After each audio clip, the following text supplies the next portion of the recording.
Wait லாஸ்க்கு help பண்ற மாதிரி oats Pongal ரொம்ப சிம்பிளா டேஸ்டியா எப்படி செய்யறது பார்க்கலாம். இதுக்கு ஒரு 1/4 கப் பாசிப்பருப்பு வந்து நல்லா வாஷ் பண்ணிட்டு குக்கர்ல சேர்த்துக்கலாம். 1 கப் ஓட்ஸ்க்கு 1/4 கப் பாசிப்பருப்பு, இதுதான் கணக்கு.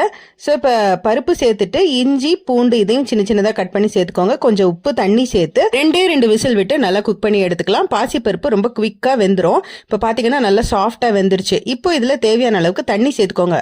கொஞ்சம் நிறைய தண்ணி சேர்த்துக்கலாம். ஓட்ஸ் வந்து நிறைய தண்ணி அப்சர்வ் பண்ணும். இப்போ இதுல கொஞ்சமா ஜீரகம், மிளகு சேர்த்துட்டு நம்ம 1 கப் ஓட்ஸ் எடுத்து வச்சிருக்கோம் பாத்தீங்களா, அதையும் இதுல சேர்த்துட்டு நல்லா மிக்ஸ் பண்ணிக்கோங்க. இப்ப பார்த்தாலே தெரியும் நல்லா திக்காகும்.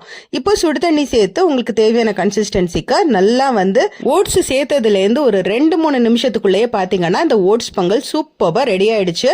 இப்போ இதை பிளேட்ல டிரான்ஸ்ஃபர் பண்ணிக்கலாம். நல்ல தேங்காய் சட்னி இல்லைன்னா சாம்பார் சேர்த்து சாப்பிடும் போது சூப்பரா இருக்கும். இந்த பொங்கல்ல வந்து பாத்தீங்கன்னா நெய், கேஷ்யூ நட்ஸ் இந்த மாதிரி எதுவுமே வந்து நான் சேர்க்கல. பட் இதெல்லாம் சேர்த்தோம்னா டேஸ்ட் வந்து இன்னுமே ரொம்ப நல்லா இருக்கும்.